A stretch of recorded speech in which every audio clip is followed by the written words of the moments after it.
जय हिंद दोस्तों।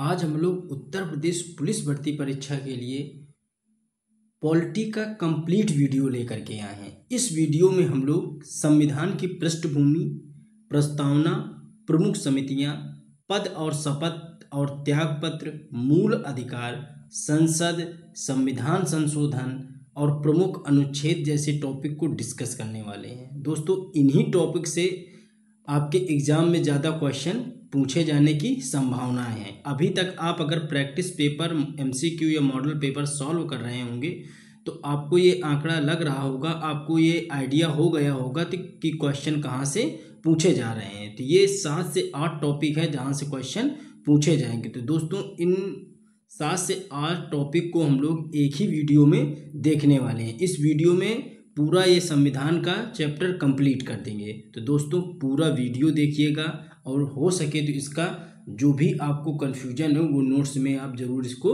Note down कर लीजिएगा। हम इन चीज़ों को थ्योरिकल आपको समझाने का प्रयास करेंगे, कॉन्सेप्ट आपको देंगे। आप जा कर के MCQ, test series, model paper solve करके आप अपनी एबिलिटी को चेक कर सकते हैं। तो चलिए दोस्तों, आज की क्लास हम लोग शुरू करते हैं। उससे पहले रिक्वेस्ट है, जो लोग चैनल पे नए हैं वो लोग चैनल को सब्सक्राइब कर दें, साथ में बेल आइकन को प्रेस कर दें ताकि जितने भी वीडियो आगे डालें उनका नोटिफिकेशन आपको समय में मिल जाए। वीडियो अच्छा लगे तो वीडियो को लाइक जरूर करिएगा। तो चलिए शुरू करते हैं। आपको हमने स्टार्टिंग में ही टॉपिक के बारे में बता दिया कि हम लोग आज कौन कौन से टॉपिक यहाँ पे पढ़ने वाले हैं। तो आपने देखा कि हम लोगों ने यहाँ पे आपको टॉपिक बता दिए हैं कि हम लोग इस वीडियो में संविधान की पृष्ठभूमि सबसे पहले देखेंगे। संविधान की पृष्ठभूमि जिससे क्वेश्चन ज़्यादातर पूछता है, आपसे पूछ लेता है संविधान की पहली बैठक कौन हुई, अध्यक्ष कौन थे, उपाध्यक्ष कौन थे, कितनी समितियां बनाई गई। ये सारा आपका कन्फ्यूजन इस वीडियो में दूर होने वाला है। फिर इसके बाद प्रस्तावना, प्रमुख समितियां, पद, शपथ, त्यागपत्र, मूल अधिकार, संसद, संविधान संशोधन और प्रमुख अनुच्छेद जैसे टॉपिक को हम लोग यहाँ पे डिस्कस करेंगे। तो स्टार्टिंग करते हैं संविधान का निर्माण या पृष्ठभूमि से। तो चलिए देखते हैं। सबसे पहले देख लेते हैं हम लोग कि संविधान का निर्माण कब किया गया और कैसे कैसे इसकी संविधान के निर्माण की मांगें उठी। तो आप लोग जानते ही हैं, थोड़ी सी 2 मिनट आप स्टोरी सुन लो। आप लोग ये जानते हैं कि जब देश अंग्रेजों के अधीन था, यानी कि अधिकार किनका था, अंग्रेजों का था, तो वो लोग क्या करते, भारतीयों पे अत्याचार करते थे। तो भारतीयों ने अपनी आवाज़ उठाने के लिए क्या करा, एक कमेटी का गठन किया, एक मंच का गठन किया, उसका नाम था कांग्रेस। कांग्रेस के द्वारा वो अपनी बातों को उठाते थे और वो जा कर के वहाँ तक उनकी बातें पहुँच पाती थी। धीरे धीरे करके चीज़ें बदलती गईं और उन्होंने यह भी मांग करी कि नहीं, हमें अपने कुछ अधिकार दिए जाएं, हमें हमारा संविधान गठित करने की अनुमति दी जाए। इस तरीके से उन्होंने धीरे धीरे करके संविधान गठन करने की मांग को चालू कर दिया था। तो अब उसी में कुछ पॉइंट्स कभी कभी एग्जाम में पूछे जाते हैं। तो आपसे अगर पूछ ले कि औपचारिक रूप से संविधान गठन करने का विचार कब आया भारतीयों में, तो 1934 में आया, जिसमें एम.एन. राय द्वारा इसको व्यक्त किया गया था। ठीक है। फिर अब अगर आपसे इसी के आगे अगर पूछ ले कि आधिकारिक रूप से इसकी मांग कब की गई, यहाँ औपचारिक नहीं, आधिकारिक रूप से मांग कब की गई, तो 1935 में गई राष्ट्रीय कांग्रेस के द्वारा। ये कांग्रेस कौन सी थी, तो कांग्रेस एक ऐसी संस्था थी, एक ऐसा मंच था जो अब भारतीयों की आवाज़ को उठा करके जमींदारों या फिर उच्च अधिकारियों या फिर अंग्रेज अधिकारियों तक पहुंचाने का एक माध्यम हुआ करता था। ठीक है।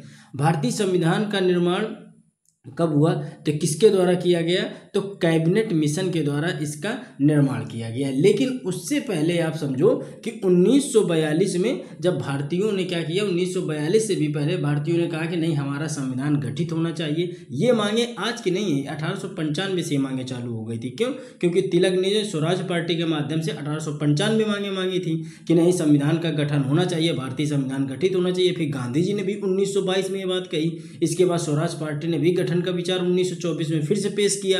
ये मांगे बहुत पहले से चली आ रही थी। तो अंग्रेजों ने कहा कि चलो हम तुम्हारी मांगों को पूरा करते हैं, ऐसा करते हैं कि संविधान गठन करने की हम परमिशन देते हैं। तो उन्होंने 1942 में क्रिप्स मिशन प्रस्ताव से संविधान गठन करने की बात कही, लेकिन भारतीयों ने इसे ठुकरा दिया। क्यों? क्योंकि उस क्रिप्स मिशन प्रस्ताव में क्या था, सभी लगभग अंग्रेज थे, तो उन्हें भारतीयों को लग रहा था कि अंग्रेज मनमानी तरीके से अपनी स्वेच्छा के अकॉर्डिंग अपने हिसाब से संविधान का गठन करेंगे, जो हमारे हितकारी या हमारे हित के लिए हमारे अधिकारों के खिलाफ होगा। तो उन्होंने इस बात को मना कर दिया। तो फिर अंग्रेजों ने क्या किया कि फिर उन्होंने कैबिनेट मिशन का गठन किया। तो भारत जब कैबिनेट मिशन आया, तो भारत कब आया? तो 23 मार्च 1946 को वो भारत आया। इस मिशन में इस जो कैबिनेट मिशन जो था, ठीक है, यह एक कमेटी थी। आप ऐसे समझो कि कैबिनेट मिशन क्या थी? एक कमेटी थी। तो यह कमेटी जब इंग्लैंड से भारत आई तो कब आई? 23 मार्च 1946 को। उस कमेटी का कोई अध्यक्ष होगा, कोई सदस्य होगा। तो उस कमेटी के जो अध्यक्ष थे तो पैथिक लॉरेंस थे। Pethick Lawrence. सहायक कौन थे? तो स्टैफोर्ड क्रिप्स थे। वही क्रिप्स जो यहाँ पे इस कमेटी को लेकर के संविधान गठन करने की बात कही थी। तो दोस्तों इतनी बात आप अच्छे से समझ गए होंगे कि संविधान गठन की मांग चालू हो गई थी और संविधान गठन किसे किया गया? तो कैबिनेट मिशन के द्वारा संविधान गठन का कार्य चालू किया गया। अब क्या था कि संविधान गठन की बात हो गई, ठीक है। अब क्या था कि उस समय ये बात आई कि संविधान गठित आपका किया जाएगा। तो संविधान गठन के लिए आप एक कमेटी बनाएंगे, यानी कमेटी क्या बनाएंगे? आप कुछ मंत्रिमंडल बनाएंगे ना, कि ये अध्यक्ष होंगे, ये उपाध्यक्ष होंगे, ये संविधान के लिए सलाह देंगे, ये संविधान को लिखेंगे, ये संविधान की बाहरी चीज़ों को कवर करेंगे। इस तरीके से एक अंतरिम मंत्रिमंडल बनाया गया। एक तरीके से आप समझिए कि मंत्रिमंडल यानी सरकार बनाया गया, यानी कमेटी बनाई गई। तो संविधान गठन करने के लिए जो अंतिम सरकार का गठन किया गया वो 2 सितंबर 1946 को किया गया। संविधान की मांगे पूरी हो गई, मांगे लोग करने लगे, तो कैबिनेट मिशन के द्वारा संविधान गठन की बात कही गई। अब संविधान गठन की बात हुई तो ये हुआ भारतीयों के मन में कि चलो एक कमेटी बनाते हैं, एक मंत्रिमंडल बनाते हैं, एक सरकार का गठन करते हैं, कि जिससे चीज़ें क्लियर हो पाए कि कौन इस कमेटी का, इस संविधान सभा का सदस्य होगा, कौन उपाध्यक्ष होगा, कौन किसको कौन सा मंत्री पद दिया जाएगा। तो अंतरिम सरकार बनाई गई और एक आज़ादी के बाद बनाई जाती है, ठीक है। तो इन दोनों को हमने साथ में इस वजह से लिखा है कि दोनों में आपको सस्पेंस ना रहे। तो ये वो सरकार है, ये वो मंत्रिमंडल है जब सरकार संविधान का गठन किया जा रहा है, और ये स्वतंत्रता की बात का है। तो इस समय क्या थे? 14 सदस्य थे। तो सभापति कौन थे? तो लॉर्ड माउंटबेटन इस समय सभापति बने। उपसभापति कौन बने? तो पंडित जवाहरलाल नेहरू उपसभापति बने। गृह मंत्री वल्लभ भाई पटेल जी को बनाया गया। वित्त मंत्री लियाकत अली को बनाया गया। रेल मंत्री आसफ अली को दिया गया और रक्षा मंत्री बलदेव सिंह को। ये अंतरिम सरकार है, अंतिम नहीं अंतरिम, दोनों में अंतर है, ठीक है। अब ये क्या था कि आज़ादी के बाद आप समझ लीजिए कि आज़ादी के बाद प्रधानमंत्री पंडित जवाहरलाल नेहरू, गृह मंत्री वल्लभ भाई पटेल, रेल मंत्री जान मथाई, रक्षा मंत्री बलदेव सिंह और स्वास्थ्य मंत्री राजकुमारी अमृता कौर जी को बनाया गया था। तो यहाँ तक बात समझ में आ गई कि संविधान गठन की बात अंग्रेजों ने स्वीकार कर ली, एक मंत्रिमंडल गठित हो गया है भारतीयों के द्वारा। अब आगे की स्टोरी हम लोग समझते हैं। अब क्या हुआ कि संविधान के देखो 2 ही कार्य थे।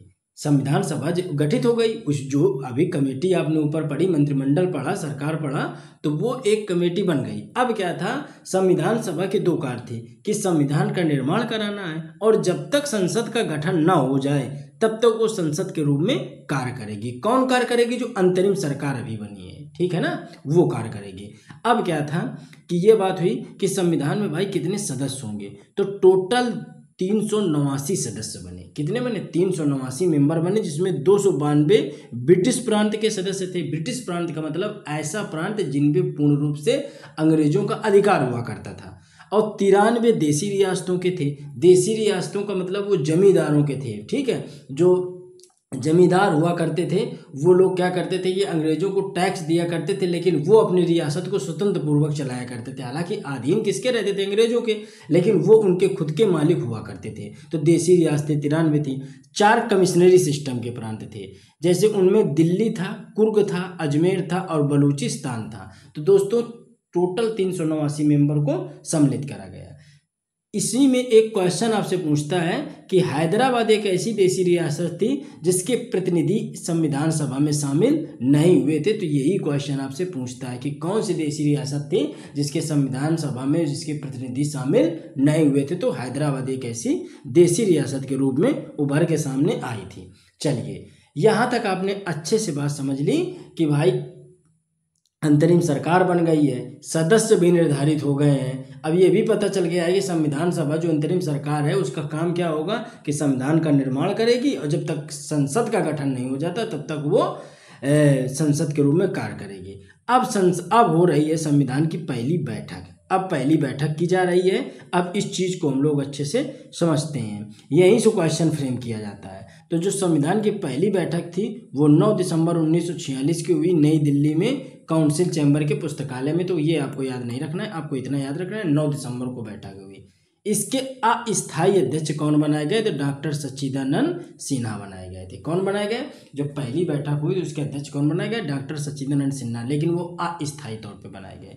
दूसरी बैठक हुई 11 दिसंबर, ठीक है, 1946 को, जिसके स्थायी अध्यक्ष बनाए गए डॉक्टर राजेंद्र प्रसाद। और उद्देश्य प्रस्ताव कब पेश किया गया? तो 13 दिसंबर 1946 को पंडित जवाहरलाल नेहरू जी के द्वारा पेश किया गया। तीसरी बैठक थी। तो देखो 3 बैठकें आपको लगातार याद हो गई, 9, 11, 13, 2 दिन के अंतर्गत हो रही हैं। पहली बैठक के अध्यक्ष जो बने डॉक्टर सच्चिदानंद सिन्हा, दूसरी बैठक के अध्यक्ष बने डॉक्टर राजेंद्र प्रसाद। अगर अब आपसे क्वेश्चन यहाँ पे फ्रेम कर दें, आपसे हम पूछ लें कि बताइए कि संविधान सभा के पहले अध्यक्ष कौन थे, और ऑप्शन दे दे डॉक्टर राजेंद्र प्रसाद, सच्चिदानंद सिन्हा और जवाहरलाल नेहरू या भीमराव अम्बेडकर, तो आप क्या टिक करेंगे? सच्चिदानंद सिन्हा। क्यों? एग्जामिनर ने ये क्लैरिटी नहीं दी क्वेश्चन में कि स्थायी पूछ रहे हो कि अस्थायी। उसने पहला पूछा ना कि पहला अध्यक्ष कौन था, तो डॉक्टर सच्चिदानंद सिन्हा पहले बने थे। ये तो वो पूछे ना कि अस्थायी पूछ रहे हो कि स्थायी पूछ रहे हो, इस तरीके से क्वेश्चन है तो आपको टिकल कर लेना है। अगर वो डॉक्टर सच्चिदानंद सिन्हा का ऑप्शन में ना होता तो डॉक्टर राजेंद्र प्रसाद टिक करते। चलिए आगे हम देख लेते हैं। इसी में लड़कों को कन्फ्यूजन हो जाता है, इसी में वो ढेर सारा कन्फ्यूजन क्रिएट कर लेते हैं। तो हमने यहाँ पे शायद आपका कन्फ्यूजन दूर कर दिया होगा। तो उद्देश्य प्रस्ताव पेश किया गया। तीसरी जो बैठक हुई 13 दिसंबर 1946 को पंडित जवाहरलाल नेहरू जी के द्वारा, लेकिन इसको स्वीकारा कब गया था? तो 22 जनवरी 1947 को, 22 जनवरी 1947 को इसको स्वीकारा गया था। बाद में यही जो उद्देश्य प्रस्ताव है संविधान में सम्मिलित किया गया। उद्देश्य प्रस्ताव स्वीकार होने के बाद संविधान निर्माण की प्रक्रिया को प्रारंभ कर दिया गया। अब पूरा गोल सेट हो गया कि हमें ये कार्य इस तरीके से करने हैं, ठीक है। अब हम लोग आगे देख लेते हैं। ये हमें बैठकें याद हो गई और इन्हीं से क्वेश्चन आपसे पूछता है। अब देख लेते हैं हम लोग कि पूछता है कि संविधान सभा के सलाहकार कौन थे। तो सलाहकार, संविधान सभा गठित करने में जो सलाह देने का काम था BN राव जी का। प्रारूपी समिति के अध्यक्ष कौन थे? तो डॉक्टर भीमराव अंबेडकर। संविधान बनकर कब तैयार हुआ था? तो 26 नवंबर 1949। बहुत ज़्यादा इम्पोर्टेंट डेट है। इसको हम लोग कहते हैं संविधान बनकर तैयार होना, या संविधान को आंगिकृत करना, या संविधान को आंशिक रूप से लागू करना। बहुत ज़्यादा इंपॉर्टेंट डेट इसकी याद रखना, 26 नवंबर 1949। या वह डेट है जब संविधान आंगिकृत किया गया, या बनकर तैयार हुआ, या आंशिक रूप से इम्प्लीमेंट कर दिया गया था, ठीक है। अब देखो 26 नवंबर 1949 को संविधान लागू कर दिया गया आंशिक रूप से। इस समय संविधान में कुल 15 अनुच्छेदों को लागू किया गया था। वर्तमान में अनुच्छेद कितने हैं? मूल संविधान में 395 थे, वर्तमान में 465 प्लस है, क्योंकि उसमें का खा जोड़ दिया गया। तो जब 395 अनुच्छेद उस समय बनाए गए, उनमें से 15 आर्टिकल को तत्काल प्रभाव से लागू कर दिया गया। उनमें से 284 मेंबरों ने क्या किया था? साइन किया था। कितने? 284। और हमने कितने बताए? कितने टोटल सदस्य थे? 389। साइन कितने करे? 284। कितने आर्टिकल को लागू करा गया? 15। कब लागू किया गया? 26 नवंबर 1949 को।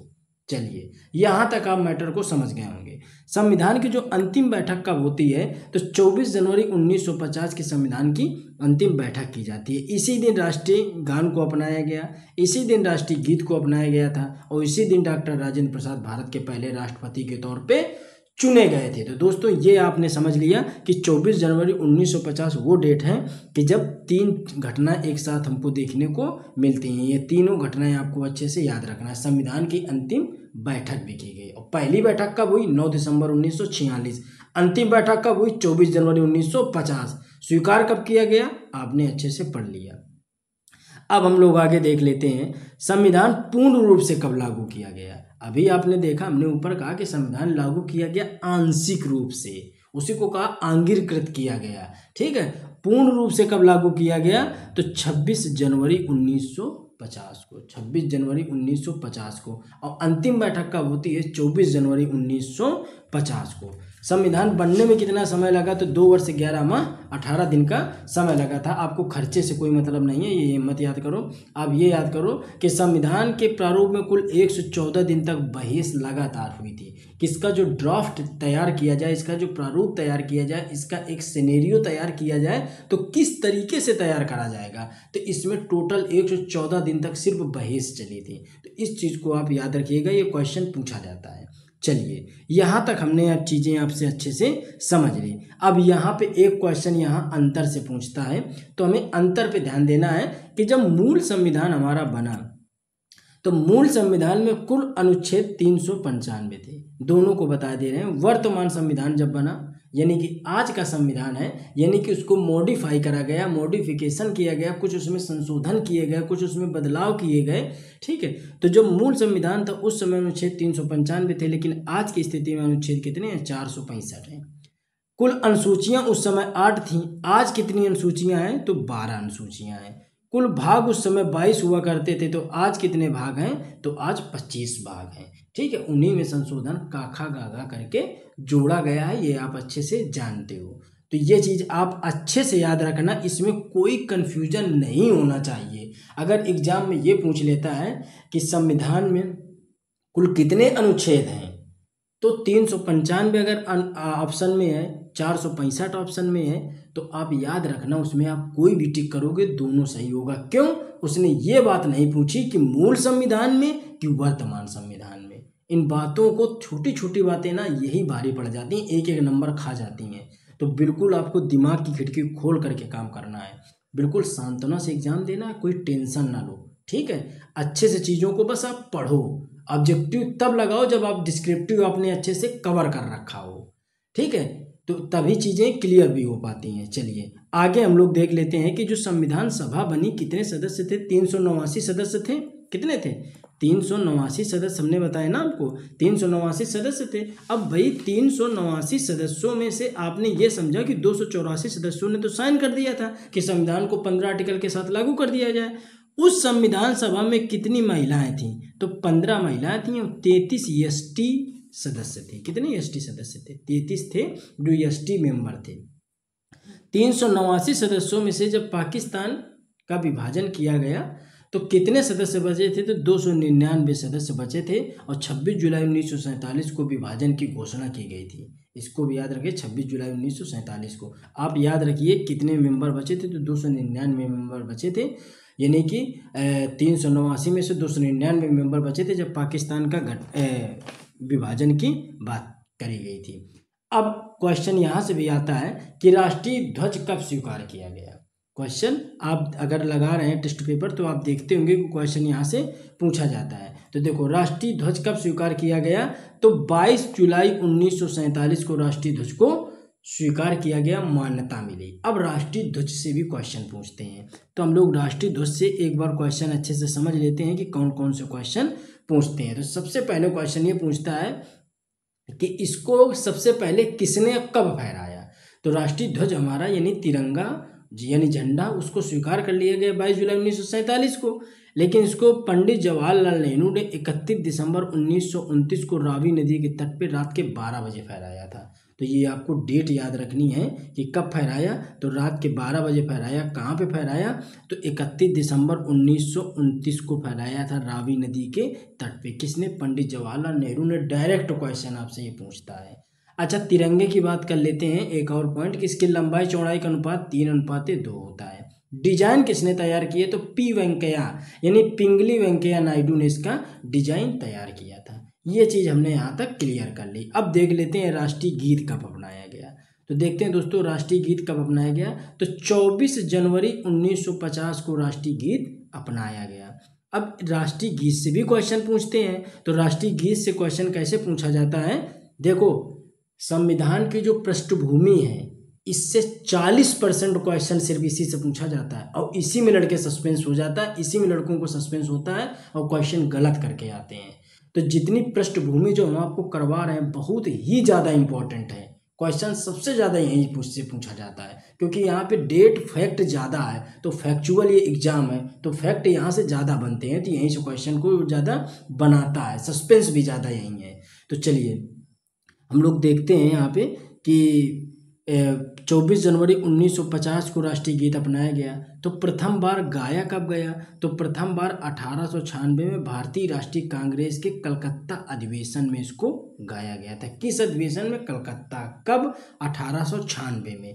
लिखा इसको किसने है? तो बंकिम चंद्र चटर्जी जी ने इसको लिखा है। भाषा इसकी क्या है? तो संस्कृत इसकी भाषा है। ये चीज़ चलिए हमने समझ ली। अब आगे हम लोग देख लेते हैं राष्ट्रीय गान के बारे में। किसके बारे में? राष्ट्रीय गान। तो राष्ट्रीय गान के बारे में हम लोग देखते हैं कि राष्ट्रीय गान ये कब अपनाया गया? तो 24 जनवरी 1950 को इसको अपनाया गया। प्रथम बार कब गाया गया? तो 27 दिसंबर 1911 को भारतीय राष्ट्रीय कांग्रेस के कलकत्ता अधिवेशन में इसको गाया गया था। लिखा कब गया इसको? तो रविन्द्रनाथ टैगोर द्वारा इसको लिखा गया है। भाषा क्या है? तो बंगाली और हिंदी भाषा में लिखा गया है। या देखो, चाहे राष्ट्रीय गीत हो, चाहे राष्ट्रीय गान हो, चाहे झंडा हो, कब ये स्वीकार किए गए यानी कब अपनाए गए और इसको प्रथम बार किसने गाया या प्रथम बार इसको किसने फहराया या इसके रचयिता कौन है? इस तरीके के क्वेश्चन आपको अच्छे से तैयार करने हैं। क्वेश्चन बिल्कुल इनको बिल्कुल डेट आपको अच्छे से तैयार रखनी है। अब अगला हम लोग देख लेते हैं इसी में राष्ट्रीय चिन्ह के बारे में। तो राष्ट्रीय चिन्ह था तो 26 जनवरी 1950 को राष्ट्रीय चिन्ह को मान्यता दी गई या अपनाया गया। तो राष्ट्रीय चिन्ह कब अपनाया गया? तो 26 जनवरी 1950 को। ठीक है। राष्ट्रीय चिन्ह जो है तो इसमें मूल रूप से 4 शेर हैं जो एक दूसरे की ओर मुंह किए हुए खड़े हैं। मुंह क्या? एक दूसरे की ओर पीठ करके खड़े हैं, पीठ एक दूसरे की सटी हुई है और अपोजिट दिशा में है। तो 3 शेर हमको फ्रंट से दिखाई देते हैं, एक शेर उनके बैक साइड होता है। तो 4 शेर उसमें होते हैं राष्ट्रीय चिन्ह में। ठीक है। इनमें जानवर कौन कौन से होते हैं? तो देखो 4 जानवर, हाथी, दौड़ता हुआ घोड़ा, सांड और शेर, यानी कि 4 जानवर आपको बताने हैं। कितने जानवरों के चित्र बने हैं उसमें? 4 जानवर। ये लिया कहाँ से गया है? तो सारनाथ यानी वाराणसी उत्तर प्रदेश के अशोक की लाट से ये लिया गया है। ध्येय वाक्य क्या है? तो सत्यमेव जयते। और सत्यमेव जयते कहाँ से लिया गया है? तो मुंडको उपनिषद से लिया गया है। तो जितना भी इम्पोर्टेंट चीज़ें हैं वो हम एक एक कवर करते चल रहे हैं कि आपको इसके अलावा बाहर से कोई भी मटेरियल पढ़ना ना पड़े। अगर ये मेरा वीडियो देख लो पृष्ठभूमि का, तो इससे आपको बाहर किसी का वीडियो देखने की आवश्यकता नहीं पड़ेगी। आप एक बार भरोसा रखो, आप इसको नोट डाउन करोगे तो आपको खुद ही आइडिया लग जाएगा कि सारा मैटर लगभग हमने यहाँ पे आपको करा दिया है। चलिए अब देख लेते हैं राष्ट्रीय खेल कब स्वीकार किया गया। तो राष्ट्रीय खेल स्वीकार किया गया 1928 में। कौन सा राष्ट्रीय खेल है? तो हॉकी है और 29 अगस्त को हॉकी राष्ट्रीय खेल दिवस के तौर पे हम लोग मनाते हैं। अब हम लोग देख लेते हैं राष्ट्रीय पंचांग कब अपनाया गया। तो 22 मार्च 1957 को राष्ट्रीय पंचांग अपनाया गया। अब देखते हैं देशी रियासतों को भारत में विलय करने के लिए सरदार वल्लभ भाई पटेल के नेतृत्व में एक मंत्रालय का गठन किया गया था। तो क्वेश्चन पूछता है कि देशी रियासतों को विलय करने में सबसे ज़्यादा योगदान किस महापुरुष का था? तो सरदार वल्लभ भाई पटेल का था। इन्होंने क्या किया था कि जूनागढ़ देशी रियासत को जनमत संग्रह के आधार पे, हैदराबाद देशी रियासत को पुलिस कार्रवाई के आधार पे और जम्मू कश्मीर देशी रियासत को विलय पत्र के हस्ताक्षर के आधार पे भारत में शामिल कर दिया था। किसमें शामिल कर दिया था? भारत में शामिल कर दिया था। तो देशी रियासतों को भारत में शामिल करने का जो श्रेय जाता है वो सरदार वल्लभ भाई पटेल को जाता है। इन्हीं के अध्यक्षता में एक मंत्रालय का गठन किया गया था। चलिए यहाँ तक आपके अच्छे से बात समझ में आ गई होगी। अब देख लेते हैं कि उसी समय संविधान में ये संविधान गठित हो गया। अब संविधान गठन में के समय के बाद में संविधान में 3 शब्द जोड़े गए थे। एक जोड़ा गया था समाजवादी, पंथ निरपेक्ष और अखंडता।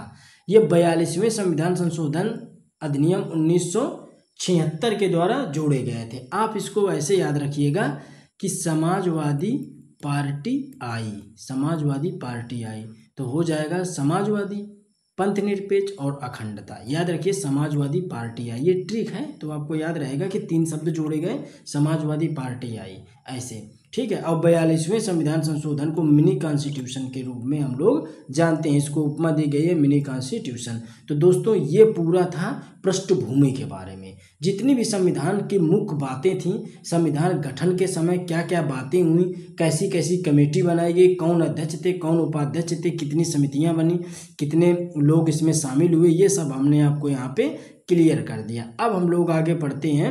अभी जो समितियां इंपॉर्टेंट हैं संविधान के गठन के समय जो बनाई जा रही हैं वो हम आपको आगे बताएंगे। अभी हम लोग यहाँ पे देख लेते हैं प्रस्तावना के बारे में। तो देखो संविधान में उद्देश्य का यानी उद्देश्य प्रस्ताव 13 दिसंबर 1946 को पंडित जवाहरलाल नेहरू ने पेश किया, ये हमने आपको ऊपर बताया, ठीक है। हमने अभी संविधान की पृष्ठभूमि पढ़ ली, अब हम लोग प्रस्तावना पढ़ रहे हैं। तो 13 दिसंबर 1946 को पंडित जवाहरलाल नेहरू ने क्या पेश किया, उद्देश्य का प्रस्ताव पेश किया। इसी उद्देश्य का से जुड़ा हुआ प्रस्ताव संविधान के अंतिम चरण में प्रस्तावना के रूप में शामिल किया गया है। इसीलिए यही कारण बनता है कि प्रस्तावना को उद्देश्य का भी हम लोग कहते हैं। तो 13 दिसंबर 1946 को पेश किया गया था और स्वीकारा कब गया था उद्देश्य प्रस्ताव, तो 22 जनवरी 1947 को, और वही उद्देश्य प्रस्ताव ही प्रस्तावना है, उद्देश्य का है। चलो प्रस्तावना का विचार कहाँ से आया, तो अमेरिका से प्रस्तावना का विचार आया। प्रस्तावना की भाषा क्या है, भाषा कहाँ से ली गई है, तो ऑस्ट्रेलिया से प्रस्तावना की भाषा ली है। आप सब लोग जानते हैं कि प्रस्तावना, ये पूरी हमारी प्रस्तावना लिखी है, तो आपको क्या ये कुछ नहीं पढ़ना है, ये सिर्फ हमने आपके जानकारी के लिए लिखा है कि प्रस्तावना जो है वो चालू है हम भारत के लोग और समाप्त है कि इस संविधान को अंगीकृत, अधिनियमित और आत्मर्पित करते हैं। तो ये हमारी प्रस्तावना है, इसको आपको पढ़ने की ज़रूरत नहीं है। चलिए आपको इतना पढ़ना है कि इसकी भाषा कहाँ से लिया गया है, तो ऑस्ट्रेलिया से, और इसका विचार कहाँ से लिया गया है, अमेरिका से लिया गया है। अब देखो कुछ कथन भी प्रस्तावना से संबंधित कुछ लोगों ने कहे कि प्रस्तावना भारतीय संविधान का परिचय पत्र है। तो ये किसने कहा, तो एम.एन. पालकीवाला ने ये बात कही थी। प्रस्तावना हमारे दीर्घकालीन सपनों का विचार है, तो ये किसने कहा, तो अल्लादी कृष्ण स्वामी अय्यर ने यह बात कही थी। संविधान की कुंजी किसको कहा जाता है, तो प्रस्तावना को कहा जाता है। संविधान की आत्मा, तो प्रस्तावना को कहा जाता है। लेकिन संविधान की आत्मा और हृदय भीमराव अंबेडकर ने किसको कहा है, तो अनुच्छेद 32। देखो अगर आपसे पूछे कि संविधान की आत्मा किसे कहते हैं, तो प्रस्तावना को कहते हैं। और अगर आपसे ये पूछ ले कि संविधान की आत्मा या हृदय को भीमराव अंबेडकर ने किसको कहा है, तो अनुच्छेद 32 को भीमराव अंबेडकर जी ने संविधान की आत्मा और हृदय कहा है, किसकी, प्रस्तावना को। चलो ये चीज़ें भी आपको शायद क्लियर हो गई होंगी। अब 2 वाद आपको याद रखने हैं प्रस्तावना से संबंधित, ये दोनों वाद आपसे पूछे जाते हैं कि कौन सा है। पहला है बेरूबारी संघवाद 1960। इसमें सर्वोच्च न्यायालय ने बताया था कि प्रस्तावना संविधान का अंग नहीं है। बेरूबारीवाद 1960 में बताया गया कि प्रस्तावना संविधान का अंग नहीं है, इसमें कोई परिवर्तन नहीं किया जा सकता। क्या परिवर्तन नहीं किया जा सकता। लेकिन जब केशवानंद भारती केरलवाद 1973 में एक केस आया सुप्रीम कोर्ट में, तब सुप्रीम कोर्ट ने कहा और माना भी कि प्रस्तावना संविधान का अंग है। क्या अंग है, इसमें संशोधन किया जा सकता है लेकिन इसके मूल ढांचे को परिवर्तित नहीं किया जा सकता। मूल ढांचे को आप बदल नहीं सकते हो। पहले केस में माना गया कि प्रस्तावना संविधान का अंग है, नहीं है, इसमें कोई परिवर्तन नहीं किया जा सकता। लेकिन बाद में कहा गया कि नहीं, प्रस्तावना ही संविधान का अंग है, इसमें परिवर्तन किया जा सकता है लेकिन आप इसके मूल स्ट्रक्चर को, मूल ढांचे को, मूल संरचना को आप बदल नहीं सकते। तो एक क्वेश्चन डायरेक्ट पूछता है कि मूल ढांचे की अवधारणा या मूल ढांचे का केस किससे संबंधित है या कब आया, तो केशवानंद भारती केरलवाद 1973। इस बात को आप अच्छे से याद रखिएगा। चलिए तो हमारे 2 टॉपिक यहाँ पे क्लियर हो गए। एक क्लियर हो गया पृष्ठभूमि संविधान की, दूसरा क्लियर हो गया प्रस्तावना संविधान का। अब देखो संविधान गठन करने के समय कुछ समितियां बनाई गई थी, ठीक है। आप आराम से चीज़ों को पढ़ो, दिक्कत हो तो आप स्पीड बढ़ा लो, तो स्पीड में वीडियो को सुन लो, और जहाँ पे आपको ज़रूरत हो तो वीडियो स्टॉप करके स्क्रीनशॉट उसकी ले लिया करो, ठीक है। स्क्रीनशॉट ले लिया करो, स्क्रीनशॉट ले करके आप उसको आराम से 1-2 बार देख सकते हो रिवीजन के लिए। तो जैसे समितियां थीं, अब क्या था, संविधान गठन करने के समय कुछ समितियां बनाई गईं और संविधान गठन करने के बाद कुछ संसद की समितियां भी बनाई गईं। तो उन दोनों समितियों को हम लोग यहाँ पे देखने वाले हैं। तो चलिए देखते हैं। सबसे पहली समिति हम लोग यहाँ पे देख लेते हैं कि जैसे संचालन समिति बनाई गई, तो इसके अध्यक्ष कौन थे, डॉक्टर राजेंद्र प्रसाद। झंडा समिति बनाई गई, ये तदर्थ समिति थी, तो इसके अध्यक्ष कौन है, डॉक्टर राजेंद्र प्रसाद। और इसी जगह आपको लिखना है जेबी कृपलानी। क्या लिखना है, जेबी कृपलानी, जेबी कृपलानी। तो बात आप याद रखिएगा कि झंडा समिति के अध्यक्ष जेबी कृपलानी ही सही है, लेकिन एग्जाम में क्या होता है, वनडे एग्जाम में एग्जामिनर जेबी कृपलानी का ऑप्शन नहीं देता है, वो किसका देता है, डॉक्टर राजेंद्र प्रसाद का। तो आपको टिक करना है डॉक्टर राजेंद्र प्रसाद। अगर दोनों ऑप्शन में मिल जाए तो आपको टिक करना है जेबी कृपलानी को। तो आपको सबसे पहले जो प्राथमिकता देनी है वो किसको देनी है, डॉक्टर जेबी कृपलानी को। और अगर वो ऑप्शन में आपको नहीं मिलते हैं तो आपको देनी है डॉक्टर राजेंद्र प्रसाद को। ये बात आप अच्छे से याद रखिएगा, ठीक है। संघ शक्ति समिति के अध्यक्ष कौन थे, तो पंडित जवाहरलाल नेहरू। संघ संविधान समिति के अध्यक्ष पंडित जवाहरलाल नेहरू। राज्य समिति के अध्यक्ष पंडित जवाहरलाल नेहरू।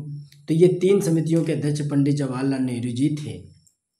आगे देखते हैं प्रांतीय समिति के अध्यक्ष कौन बनाए गए, तो प्रांतीय समिति और अल्पसंख्यक समिति और मूल अधिकार समिति, ये जो तीनों समितियां थी, इनके अध्यक्ष कौन थे, तो इनके अध्यक्ष थे सरदार वल्लभ भाई पटेल। कौन थे, सरदार वल्लभ भाई पटेल।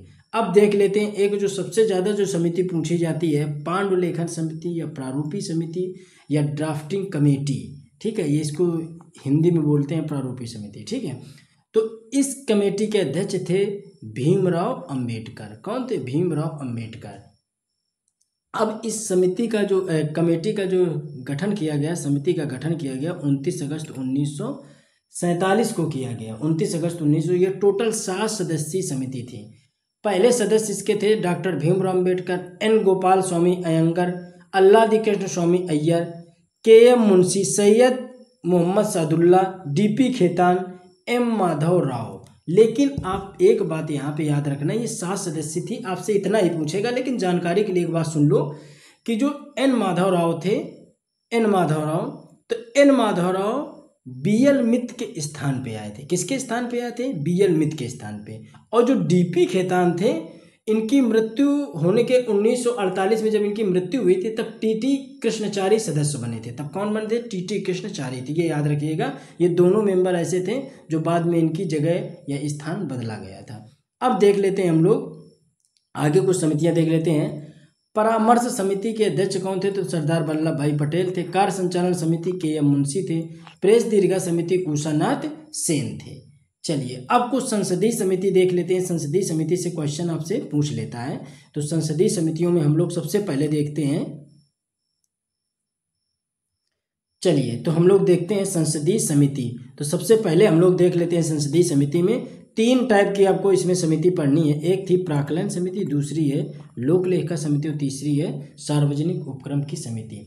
जो प्राक्कलन समिति है इसमें टोटल सदस्य होते हैं 30 और 30 सदस्य होते हैं किसके, लोकसभा के। राज्यसभा का इसमें कोई मेंबर नहीं होता है। और लोक लेखा समिति थी, उसमें 22 सदस्य होते हैं, जिसमें 15 लोकसभा के होते हैं, 7 सदस्य राज्यसभा के होते हैं। और जो सार्वजनिक उपक्रम की समिति है इसमें 15 सदस्य होते हैं, जिसमें 10 लोकसभा के और 5 राज्यसभा के सदस्य होते हैं। सबका कार्यकाल कितना होता है, तो 1 वर्ष सभी का कार्यकाल होता है। तो ये याद रखिएगा, इनके सदस्य से क्वेश्चन आपसे पूछता है, कार्यकाल सबका बराबर है। और एक क्वेश्चन यहाँ से आपसे पूछता है कि सार्वजनिक लेखा उपक्रम समिति को प्राक्कलन समिति की जुड़वां बहन कहा जाता है। किसको जुड़वां बहन कहते हैं, सार्वजनिक लेखा उपक्रम समिति को। संसद की सबसे बड़ी समिति कौन है, तो प्राक्कलन समिति है सबसे बड़ी सदस्य इस समिति। इसमें 30 मेंबर है, 30 मेंबर कौन से होते हैं, लोकसभा के होते हैं। चलिए अब यहाँ तक हमने क्लियर कर लिया और इससे भी क्वेश्चन आपसे पूछा जाता है। अब अगला टॉपिक हम लोग पढ़ रहे हैं, कौन किसे शपथ दिलाता है। तो यहाँ से भी आप जानते हो कि क्वेश्चन पूछता है। तो देखो सर्वोच्च न्यायालय का जो मुख्य न्यायाधीश होता है इसको शपथ कौन दिलाता है, तो आप सब जानते हो कि कौन शपथ दिलाता है, तो भारत का राष्ट्रपति शपथ दिलाता है। अगर बात कर लें कि राष्ट्रपति को कौन शपथ दिलाता है, तो आप तुरंत बताओगे सर उपराष्ट्रपति जी इनको शपथ दिलाते हैं। फिर पूछ लें कि राष्ट्रपति सर्वोच्च न्यायालय के मुख्य न्यायाधीश को भी शपथ दिलाता है, हमने ऊपर पढ़ लिया। और राष्ट्रपति किसको शपथ दिलाता है तो किसको दिलाएगा, प्रधानमंत्री को दिलाता है, ठीक है। और राष्ट्रपति उच्च न्यायालय के मुख्य न्यायाधीश किसको दिलाएंगे तो राज्यपाल को दिलाएंगे। तो ये कुछ शपथ से क्वेश्चन थे जो आपसे कभी कभी एग्जाम में पूछता है, तो इनको भी हम लोग एक जगह पे देखते हुए चलेंगे। और त्याग पत्र कौन किसको देता है तो ये भी आपसे पूछता है, तो इसको भी आप देख लीजिएगा। तो देखते हैं, जैसे राष्ट्रपति किसको त्याग पत्र देगा तो उपराष्ट्रपति को। किसको देगा, उपराष्ट्रपति को। उपराष्ट्रपति किसको त्याग पत्र देगा तो राष्ट्रपति को देगा। राज्यपाल किसको त्याग पत्र देगा तो राष्ट्रपति को देगा। सर्वोच्च न्यायालय के न्यायाधीश किसको त्याग पत्र देंगे तो राष्ट्रपति को देंगे, ठीक है। और प्रधानमंत्री किसको त्याग पत्र देगा तो राष्ट्रपति को देगा। लोकसभा अध्यक्ष किसको त्याग पत्र देंगे तो लोकसभा के उपाध्यक्ष को देंगे। इसको याद करने का सबसे बेहतर तरीका ये है कि राष्ट्रपति सिर्फ उपराष्ट्रपति को त्याग पत्र देगा, राष्ट्रपति उपराष्ट्रपति को त्याग पत्र देगा। इसके अलावा सभी उच्चाधिकारी वो किसको त्याग पत्र देंगे, राष्ट्रपति जी को। और लोकसभा अध्यक्ष सिर्फ किसको देगा, उपाध्यक्ष को। बस दो बात आप याद रखिए, बाकी सब में आपको राष्ट्रपति ही सही करना है। चलिए अब हम लोग आगे देखते हैं, इसी में अधिकारी एवं न्यूनतम एवं अधिकतम आयु। अब क्या होता है, इनसे भी क्वेश्चन पूछता है आपसे कि बताइए कि सबसे पहले कि जैसे सदस्य का नाम दे देगा वो आपसे और पूछेगा उसकी न्यूनतम आयु क्या है, या फिर सदस्य दे देगा पूछ लेगा कि आपकी इसकी अधिकतम आयु क्या है। तो इनसे क्वेश्चन आपसे पूछता है, तो हम लोग इसी को क्लियर करेंगे। तो देखते हैं राष्ट्रपति, तो राष्ट्रपति की अधिकतम आयु कितनी होती है तो 35 वर्ष होती है। यानी कि अगर कोई व्यक्ति 35 वर्ष का है तो राष्ट्रपति पद के लिए एलिजिबल है, 35 वर्ष की जिसकी न्यूनतम उम्र होनी चाहिए। और उपराष्ट्रपति के लिए कितना है तो 35 वर्ष है। राज्यपाल के लिए कितना है 35 वर्ष है। तो आपको तीन ये ऊपर के पद याद रखने, इनकी उम्र क्या है 35 वर्ष। राष्ट्रपति उपराष्ट्रपति ये तो हो गए केंद्र के सबसे बड़े अधिकारी, और राज्य में कौन होता है राज्यपाल। तो राष्ट्रपति उपराष्ट्रपति और राज्य में राज्यपाल, इन तीनों की उम्र कितनी होती है 35 वर्ष। प्रधानमंत्री की कितनी होती है तो 25 वर्ष, कितनी होगी 25 वर्ष। मुख्यमंत्री की क्या होगी तो मुख्यमंत्री की भी 25 वर्ष। लोकसभा अध्यक्ष की कितनी होगी 25 वर्ष। तो इन तीनों की कितनी हो गई 25 वर्ष हो गई। राज्यसभा के सदस्य की कितनी होगी तो 30 वर्ष होगी। संसद का अगर सदस्य किसी को बनना है तो 25 वर्ष, वही हमने आपको बता दिया कि संसद का सदस्य, अब प्रधानमंत्री कौन होता है, संसद का सदस्य ही तो होता है, एक मेंबर ही तो होता है। तो उस मेंबर की उम्र कितनी होती है 25 वर्ष। विधायक या विधानसभा का कितनी होती है 25 वर्ष, ठीक है 25 वर्ष। क्यों, क्योंकि मुख्यमंत्री की कितनी है 25 वर्ष है। और मुख्यमंत्री कौन बनता है भाई, देखो चाहे प्रधानमंत्री हो चाहे मुख्यमंत्री हो। अब जैसे कि आप 1-2 मिनट आप मेरी बात सुन लो पहले। जैसे कि मान लो यूपी का इलेक्शन है, 403 सीटें हैं, तो 403 सीटों में इलेक्शन होगा। अब हमें अगर मुख्यमंत्री बनना है तो उन 403 में से एक सीट हमको जीतनी होगी। जब हम अपनी एक सीट जीतेंगे और अगर मेरी पार्टी ने सबसे ज़्यादा सीटें जीती हैं तो हम अपना मुख्यमंत्री बना लेंगे, ठीक है। पार्टी आपस में बैठ के बात करती है और जिसको ये लगता है कि नहीं ये अच्छा काम मुख्यमंत्री पद का पद संभाल सकते हैं तो उनको मुख्यमंत्री बना दिया जाता है। लेकिन मुख्यमंत्री बनने के लिए उसको अपनी सीट जीतनी होती है। वही सेम कंडीशन प्रधानमंत्री में जी जाती है। प्रधानमंत्री यानी लोकसभा में, तो लोकसभा में क्या होता है कि लोकसभा का जो मुखिया होता है वही तो प्रधानमंत्री जाकर के बनता है। तो अब लोकसभा के मुखिया के रूप में प्रधानमंत्री जी ने अपनी सीट पहले जीती ना। अब बीजेपी मान लो लड़ी पार्टी, फिर सपा लड़ी, कांग्रेस लड़ी, इस तरीके से। तो बीजेपी ने क्या करे कि बीजेपी पार्टी ने सबसे ज़्यादा सीटें जीत ली। अब उनमें से सब लोगों ने आपस में मीटिंग करी और कहा कि नहीं इनको मुखिया बना दिया जाए प्रधानमंत्री, और ये अपना अच्छे से कारोबार संभालेंगे। तो आप ये अच्छे से बात समझ गए ना कि अगर प्रधानमंत्री के पूछे या लोकसभा के सदस्यों के पूछे तो बात एक ही है, क्योंकि वो भी एक सदस्य होते हैं। ऐसे मुख्यमंत्री के अगर पूछे या विधायक या विधानसभा के पूछे तो बात एक ही है 25 वर्ष। विधान परिषद के लिए कितनी है 30 वर्ष है। सर्वोच्च न्यायाधीश की अधिकतम उम्र कितनी होगी तो 65 वर्ष होगी। कितनी होगी 65 वर्ष होगी। उच्च न्यायालय के न्यायाधीश की कितनी होगी अधिकतम 62 वर्ष तक। संघ लोक सेवा आयोग के 65 वर्ष तक। राज्य लोक सेवा आयोग के 62 वर्ष तक। नियंत्रक महालेखा परीक्षक 65 वर्ष। मुख्य चुनाव आयुक्त की कितनी होगी 65 वर्ष तक। तो सिर्फ 2 लोगों के उच्च न्यायालय यानी हाई कोर्ट और इसके अलावा राज्य आयोग के जो अध्यक्ष होंगे, आयोग के सदस्य होंगे, उनकी 62 वर्ष है, बाकी सबकी 65 वर्ष है। तो दोस्तों यहाँ से भी आपसे क्वेश्चन पूछा जाता है। तो ये जो दोनों चार्ट हमने आपको बताए, कौन किसको शपथ दिलाएगा, कौन किसको त्याग पत्र देगा और कौन किसकी कितनी अधिकतम उम्र होगी, तो यहाँ से भी आपसे क्वेश्चन पूछा जाएगा। तो इसको भी आपको अच्छे से बिल्कुल दिमाग में सेट करके रखना है। चलिए, अब हम लोगों के 3 टॉपिक यहाँ पे 4 टॉपिक कंप्लीट हो गए। अब हम लोग आगे बढ़ते हैं फंडामेंटल राइट्स यानी मौलिक अधिकार। तो मौलिक अधिकारों को हम लोग यहाँ पे अच्छे से कवर करेंगे। तो चलिए शुरू करते हैं, मौलिक अधिकारों को हम लोग यहाँ पे समझ लेते हैं। तो सबसे पहले देखते हैं मौलिक अधिकारों के बारे में कि संविधान द्वारा जनता को दिए गए वो अधिकार जो उनके हितों की रक्षा करते हैं मौलिक अधिकार कहलाते हैं। यानी कि देखो, मौलिक अधिकार क्या है कि जैसे हम लोगों के अधिकार जो हैं, ठीक है, या हम लोगों के हितों की जो रक्षा करेंगे वो कौन करेंगे, फंडामेंटल राइट्स। यानी हमारे कुछ अपने अधिकार हैं, अगर उन अधिकारों का हनन होगा तो हम लोग सुप्रीम कोर्ट जाएंगे, क्योंकि मौलिक अधिकारों के हनन की जो रक्षा करता है, मौलिक अधिकारों का रक्षक जिसको कहते हैं, किसको कहते हैं, हाई कोर्ट या सुप्रीम कोर्ट, यानी न्यायालय को कहा जाता है। ठीक है, तो जनता, संविधान द्वारा जनता को जो अधिकार दिए गए हैं उनको क्या कहेंगे, मौलिक अधिकार कहेंगे।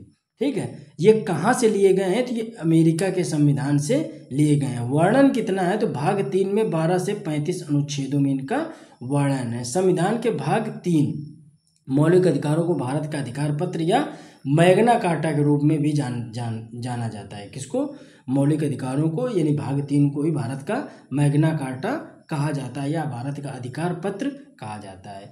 मूल अधिकारों की, उन्हीं को मूल अधिकार कह दो या उन्हीं को मौलिक अधिकार कह दो या उन्हीं को फंडामेंटल राइट्स कह दो, सबका मतलब एक ही है। ठीक है, पहले ये वर्तमान में 6 हैं, लेकिन पहले इनकी संख्या कितनी थी, 7 थी। तो यहाँ से एक क्वेश्चन निकल के आता है कि जब पहले संख्या 7 थी तो एक कौन सा हटा दिया गया भाई, तो एक हटाया गया संपत्ति के अधिकार को। जब हटा दिया गया तो इसको कहाँ पे लिखा गया, ये भी तो बात आपको पता होनी चाहिए। तो इसको 44वें संविधान संशोधन अधिनियम 1978 के द्वारा हटाया गया। इसका उल्लेख मिलता है, पहले उल्लेख इसका कहाँ पे था, तो अनुच्छेद 19 के F में था और अनुच्छेद 31 में था। लेकिन अब वर्तमान में उल्लेख इसका कहाँ पे है, तो अनुच्छेद 300 के का में है। ये बात याद रखिए कि जो इसका पहले उल्लेख था वो अनुच्छेद 19 के F और अनुच्छेद 31 में था, लेकिन वर्तमान में अनुच्छेद 300 के का में है। अब यह एक कानूनी अधिकार के तौर पे इसको जाना जाता है या मान्यता दी जाती है या पूछता भी है कि संपत्ति का अधिकार एक कैसा अधिकार है। अगर आपसे इतनी बात हम कह दें, अब बताइएगा इस क्वेश्चन का जवाब, हम आपको ऑप्शन दे रहे हैं। संपत्ति का अधिकार एक कैसा अधिकार है, संवैधानिक, असंवैधानिक, गैर संवैधानिक, बताओ। हमने तो विधिक या कानूनी दिया ही नहीं। अब क्या आप टिक करेंगे, तो आप टिक करेंगे गैर संवैधानिक। क्यों, क्योंकि जब हम लोग गैर संवैधानिक को पढ़ते हैं तो गैर संवैधानिक में इसके जब पार्ट करे जाते हैं गैर संवैधानिक, इसी को कहते हैं संविधानेतर। तो इसमें आ जाता है, एक आ जाता है कानूनी अधिकार, एक आ जाता है कार्यकारी अधिकार, कार्यकारी, और एक आ, तो जो कानूनी अधिकार किसके अंतर्गत आता है, गैर संवैधानिक अधिकारों के अंतर्गत। तो इस बात को भी आप अच्छे से याद रखिएगा। अगर डायरेक्ट क्वेश्चन देता है तो आपको डायरेक्ट ही टिक करना है। चलिए अब देख लेते हैं मूल अधिकारों की मांग किसने करी थी। तो 1931 में इसकी मांग गई थी सरदार वल्लभ भाई पटेल द्वारा करी गई थी। ठीक, उस समय ये अध्यक्ष हुआ करते थे किसके, कांग्रेस के। मूल अधिकारों का प्रारूप किसने तैयार किया था, तो पंडित जवाहरलाल नेहरू ने तैयार किया था। तो मूल अधिकारों की मांग किसने की, सरदार वल्लभ भाई पटेल ने कराची अधिवेशन 1931 में करी थी। और मूल अधिकारों को प्रारूप किसने तैयार किया, तो पंडित जवाहरलाल नेहरू जी ने तैयार किया था। अब देख लेते हैं कौन से मूल अधिकार, कौन से हमारे मूल अधिकार हैं। तो मूल अधिकार हमने अभी आपको बताया पहले 7 थे और वर्तमान में 6 हैं। एक कौन हटाया, संपत्ति का अधिकार। तो 6 हम लोग यहाँ पे देखते हैं कौन कौन से 6 हैं। तो समानता का अधिकार है अनुच्छेद 14 से 18, स्वतंत्रता का अधिकार है अनुच्छेद 19 से 22। शोषण के विरुद्ध अधिकार है अनुच्छेद 23 से 24। धार्मिक स्वतंत्रता का अधिकार है अनुच्छेद 25 से 28। सांस्कृतिक एवं शिक्षा संबंधी अधिकार है अनुच्छेद 29 से 30। संवैधानिक उपचारों का अधिकार है अनुच्छेद 32। ये वो अधिकार हैं जिनको मौलिक अधिकार या मूल अधिकार की संज्ञा दी जाती है। चलिए, यहाँ तक आपने अच्छे से बात समझ ली होगी। अब जो इनके महत्वपूर्ण आर्टिकल हैं तो हम उनको आपको अभी लास्ट में हम पढ़ाएंगे, इसी में पढ़ाएंगे, इसी वीडियो में। प्रमुख अनुच्छेद, हमने टॉपिक आपको ऊपर बताया ना कि प्रमुख अनुच्छेद, तो जितने भी मौलिक अधिकार से भी रिलेटेड इंपॉर्टेंट अनुच्छेद होंगे उनको भी वहीं पे सम्मिलित कर देंगे। तो यहाँ पे हमने उनको नहीं लिखा है। तो अब नोट में एक चीज़ आप समझ लो कि अनुच्छेद 352 यानी इसी को राष्ट्रीय आपात कहा जाता है। इसमें युद्ध एवं बाहरी आक्रमण के समय लगाया जाता है। इसमें अनुच्छेद 20 और 21 को समाप्त कभी भी नहीं किया जा सकता, यानी कि राष्ट्रीय आपात के समय अनुच्छेद 20 और 21 समाप्त नहीं होंगे, बाकी आर्टिकल समाप्त हो जाएंगे। वह अधिकार जो विदेशी नागरिकों को प्राप्त नहीं है, तो आर्टिकल 15, 16, 19, 29 और 30 ये ऐसे आर्टिकल हैं जो विदेशी नागरिकों को प्राप्त नहीं है। मूल अधिकारों के हनन पर सुप्रीम कोर्ट अनुच्छेद 32 और हाई कोर्ट अनुच्छेद 226 के तहत रिट जारी करती है। ये तो बात आप अच्छे से समझ गए। चलिए आगे हम लोग देखते हैं अपना नेक्स्ट टॉपिक, सरकार का गठन। तो सरकार का गठन, देखो जितने इम्पोर्टेंट टॉपिक हैं, जितने भी महत्वपूर्ण टॉपिक पॉलिटी के हैं आपके यूपीपी एग्जाम के लिए, वो सब हम यहाँ पे लेकर के आए हैं। इस वीडियो में आप सब कुछ यहाँ पे कवर होने वाला है। दोस्तों अगर वीडियो पसंद आ रही तो प्लीज़ इसको एक बार शेयर करिए और वीडियो को लाइक जरूर करिए। अगला वीडियो किस टॉपिक पे बनाया जाए, किस सब्जेक्ट पे बनाया जाए रिवीजन के लिए, तो कमेंट में हमें बता दीजिएगा, अगला वीडियो उसी पे हम बना देंगे। चलिए, तो सरकार का गठन, इसको हम लोग अच्छे से समझते हैं। तो देखते हैं सबसे पहले हम लोग यहाँ पे कि सरकार का गठन, तो थोड़ी सी इसे यहाँ पे परिभाषा देख लेते हैं। संघात्मक शासन प्रणाली है, आपको ये पता है। संघात्मक शासन में शक्ति केंद्र सरकार और राज्य सरकार के बीच में बढ़ जाती है। ठीक है, भारत में संघीय व्यवस्था कहाँ से ली गई है, तो कनाडा से ली गई है। स्ट्रक्चर समझ लेते हैं। देखो सरकार के गठन में 3 चीज़ें अहम रोल निभाती हैं। एक होती है विधायिका, एक होती है कार्यपालिका, एक होती है न्यायपालिका। विधायिका का काम होता है कि कानून बनाने का काम होता है, कार्यपालिका का काम होता है कि कानून को लागू करना है, और न्यायपालिका का काम होता है कि कानून बनाने और कानून को लागू करने में जो समस्याएं आई हैं, जो तकलीफ़ें आई हैं, जो समस्या है, ठीक है, तो उनको न्याय दिलाना है। किसी व्यक्ति को अगर कोई किसी भी चीज़ की समस्या है तो न्याय दिलाने का काम कौन करेगा, न्यायपालिका करेगी। ये चीज़ें हमने यहाँ पे समझ ली। अब देखते हैं हम लोग कि विधायिका, हमने अभी आपको बताया, तो विधायिका के 2 पार्ट हैं भाई, एक है केंद्र में, दूसरा है राज्य में। इसके 2 पार्ट हैं, एक केंद्र में, एक राज्य में। ठीक है, केंद्र में इसी विधायिका को संसद के नाम से जानते हैं और राज्य में इसी विधायिका को विधानमंडल के नाम से जानते हैं। जब संसद में 2 भाग हो जाते हैं, एक हो जाता है लोकसभा और राज्यसभा। भाई केंद्र में देखो विधायिका का काम क्या है, कानून बनाना। अब विधायिका 2 रूपों में काम करती है, केंद्र में भी राज्य में भी। केंद्र में विधायिका को संसद कहा जाता है, राज्य में विधायिका को विधानमंडल कहा जाता है। संसद के 2 सदन हैं, लोकसभा और राज्यसभा। विधानमंडल के 2 सदन हैं, विधानसभा और विधान परिषद। यहाँ तक हमारी बात समझ में आ गई। अब हम लोग देखते हैं कार्यपालिका के बारे में। तो कार्यपालिका का क्या काम है कि विधायिका ने जो कानून को बनाया है उसको इम्प्लीमेंट करना है। हमें इम्प्लीमेंट करने के लिए मुख्य रूप से जो संस्था जिम्मेदार है वो कौन सी है, कार्यपालिका। ठीक है, अब यह 2 तरीके से इम्प्लीमेंट करती है, एक तो केंद्र में, दूसरी राज्य में। ठीक है, उसमें भी कुछ उच्चाधिकारी बनाए गए हैं केंद्र में कि वो लोग इसको लागू कराएंगे, इम्प्लीमेंट कराएंगे, अच्छे से इम्प्लीमेंट होगी। ठीक है, जितना भी कानून बनाया है विधायिका ने। तो केंद्र में राष्ट्रपति, उपराष्ट्रपति, प्रधानमंत्री, राज्य में राज्यपाल, मुख्यमंत्री और मंत्रिपरिषद। जब हम ये पढ़ते हैं कि केंद्र में, देखो जब हम लोग पढ़ते हैं कि केंद्र में राष्ट्रपति, उपराष्ट्रपति, प्रधानमंत्री, और प्रधानमंत्री की पैरेलल 2 चीज़ें आपने पढ़ी होंगी, मंत्रिपरिषद और मंत्रिमंडल। तो मंत्रिपरिषद में कैबिनेट मंत्री, राज्य मंत्री, उप मंत्री आते हैं, जबकि मंत्रिमंडल में कैबिनेट मंत्री और प्रधानमंत्री जी को शामिल किया जाता है। राज्य में आपको बता दिया कि राज्यपाल, मुख्यमंत्री और मंत्रिपरिषद। लेकिन अभी आपने ये चीज़ें पढ़ ली, ये थी विधायिका और कार्यपालिका। लेकिन न्यायपालिका का क्या सीन रहता है, तो देखो न्यायपालिका एकीकृत है। ऐसा नहीं है कि राज्य में न्यायपालिका अलग होगी, केंद्र में न्यायपालिका अलग होगी। इस तरीके की कोई व्यवस्था भारत में नहीं है। इस तरीके से आप समझो कि यहाँ पे बैठा है चोटी पे सुप्रीम कोर्ट। इसके अलावा हर राज्य में, या फिर संभव हो सका है तो हर राज्य में नहीं, कई कई राज्यों को मिला करके एक हाई कोर्ट बना दिया गया है। ठीक है, तो सबसे ऊपर सुप्रीम कोर्ट है, फिर हाई कोर्ट है, फिर और नीचे आओगे जिला कोर्ट है, फिर और नीचे आओगे अधीनस्थ न्यायालय बनाए गए हैं।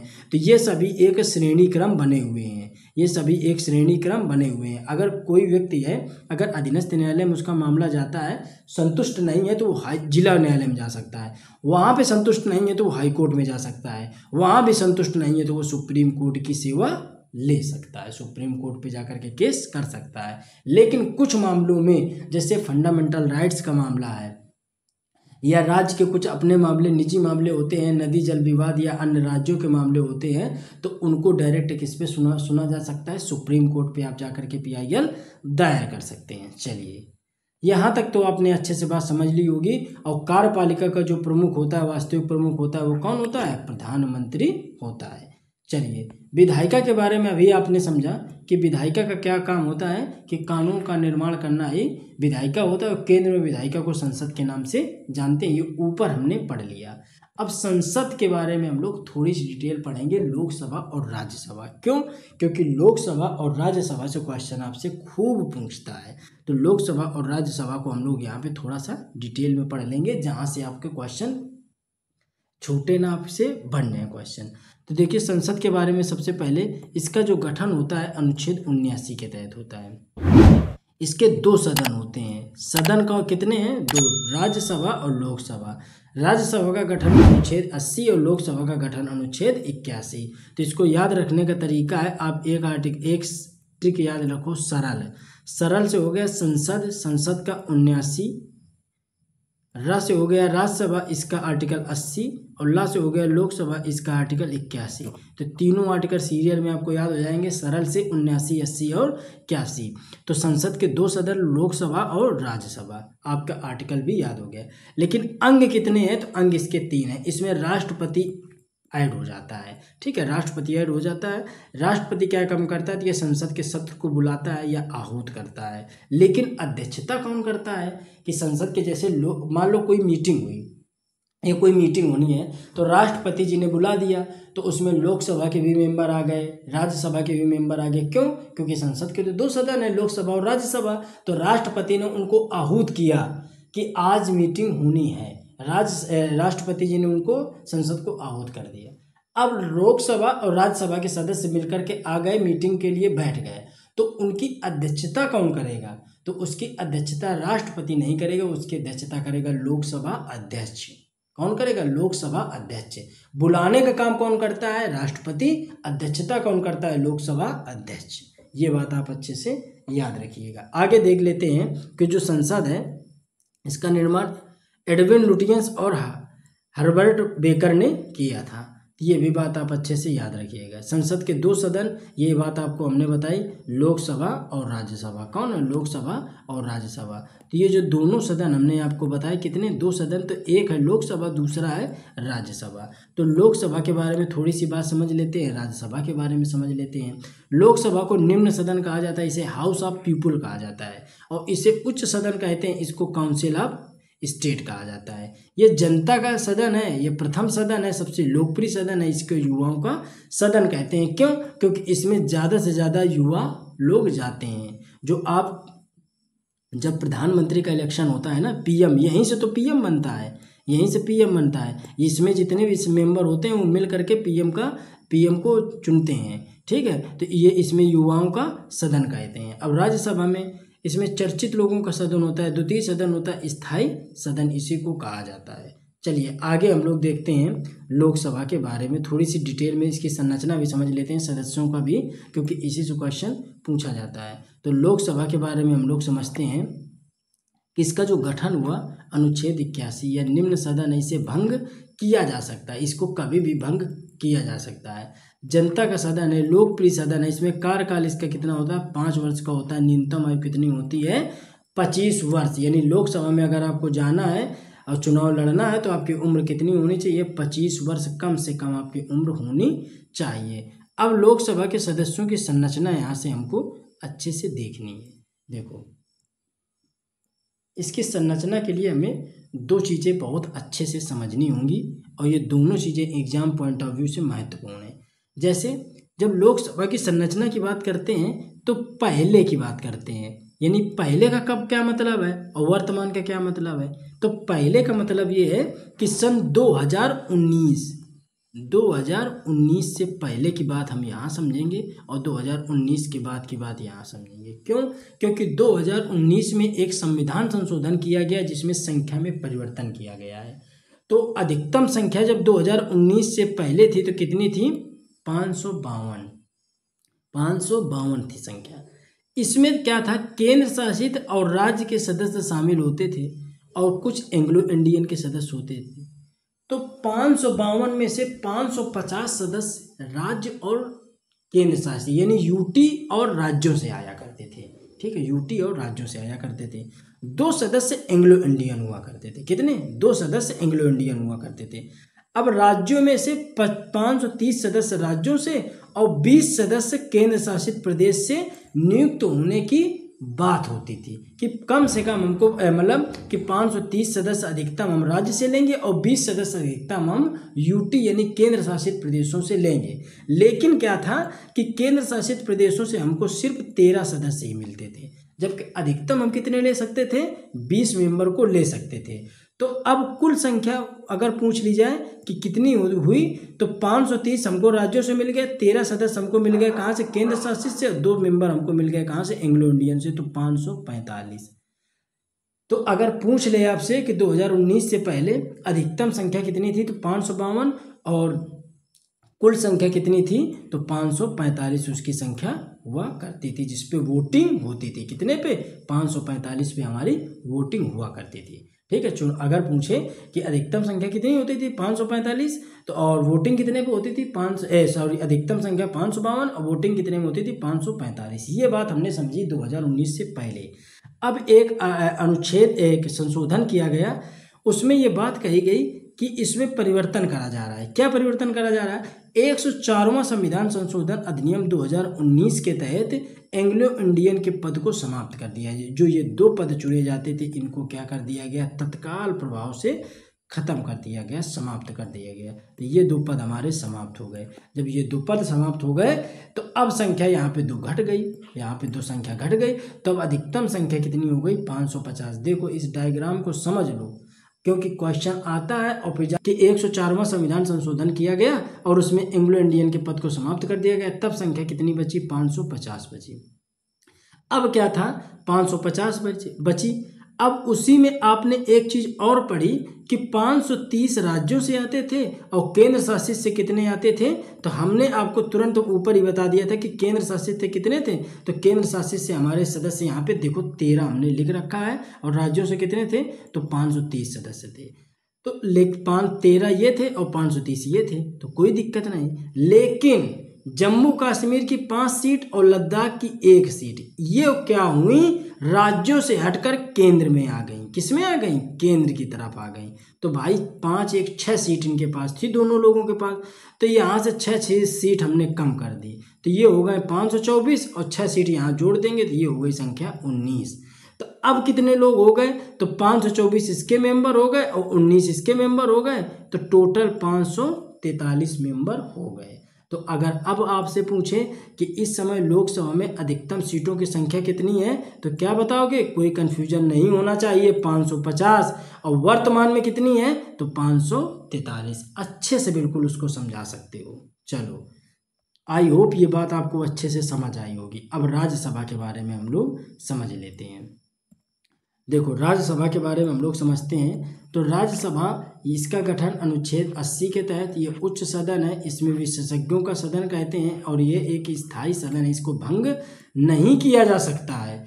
कार्यकाल इसका 6 वर्ष होता है, लेकिन प्रत्येक 2 वर्ष में 1/3 सदस्य क्या होते हैं? अवकाश ग्रहण करते हैं। न्यूनतम आयु इसकी कितनी है? तो 30 वर्ष इसकी न्यूनतम आयु है राज्यसभा में आपके जाने के लिए। अब इसकी संरचना की बात कर लें तो टोटल सदस्य कितने होते हैं राज्यसभा में, तो 250 मेंबर कितने होते हैं राज्यसभा में, 250।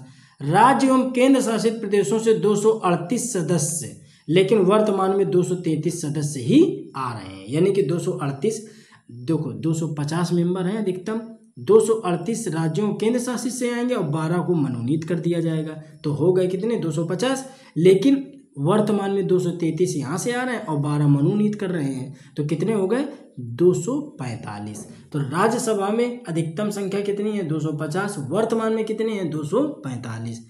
मेरे हिसाब से आपको अब कोई ऐसा सस्पेंस नहीं होना चाहिए जिससे आप क्वेश्चन को गलत करो। चलो आगे अब हम लोग यहाँ पे देखते हैं। देखो कुछ नोट में दोनों राज्यसभा और लोकसभा के कुछ मुख्य बातें हम लोगों को यहाँ पे समझनी है कि किसी भी नेता को विपक्ष का नेता तभी लोकसभा मानती है जब उस पार्टी के का 1/10 सीट कम से कम लोकसभा में प्राप्त करी हो।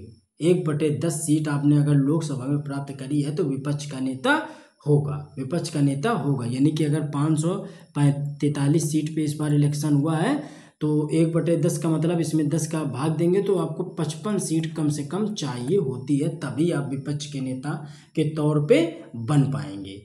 ठीक है, अब संसद के दोनों सदनों में किसी में भी अगर बैठक होनी है तो उस सदन के कुल सदस्यों का 1/10 सदस्य होनी चाहिए, तभी बैठक संपन्न होगी, नहीं तो इसे कोरम, और इसे ही कोरम गणपूर्ति कहते हैं। कहने का मतलब है कि जैसे मान लो लोकसभा में बैठक हो रही है और वर्तमान में सदस्य कितने हैं 543 सदस्य लोकसभा में हैं, अब इसकी बैठक होनी है तो बैठक तभी होगी जब 1/10 सदस्य यानी कि कम से कम 54, यानी 1/10 54.3 निकला, यानी 55 सदस्य हों ही इसमें।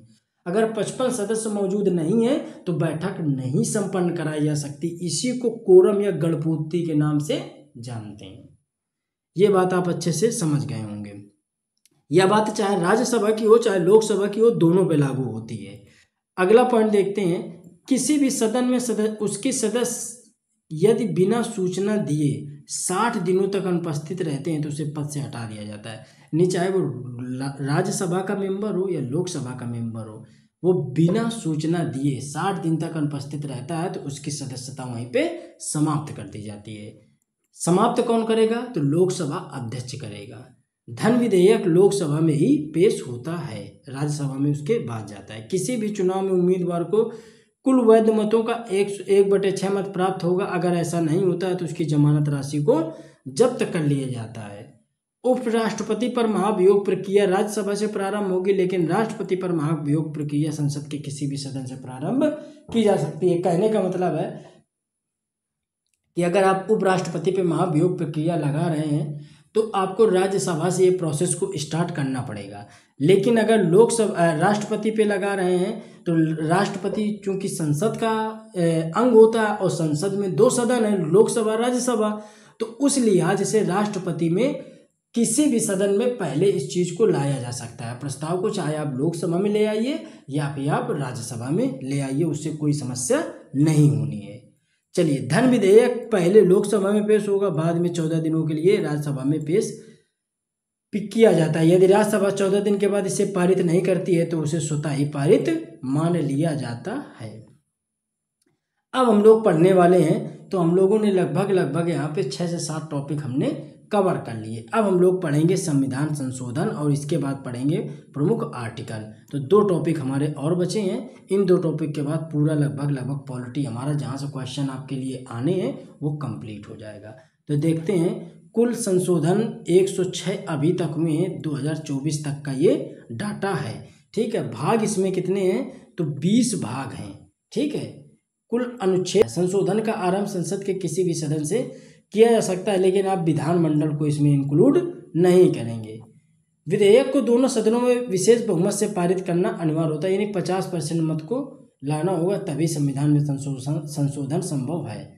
बहुत संसद की कुल संख्या के आधार पर संसद में उपस्थित सदस्यों के 2/3 बहुमत से मतदान का होना जरूरी है, यानी कि बहुमत के साथ इसको पास किया जाता है। चलिए, अब हम लोग यहाँ पे कुछ संविधान संशोधन पढ़ लेते हैं।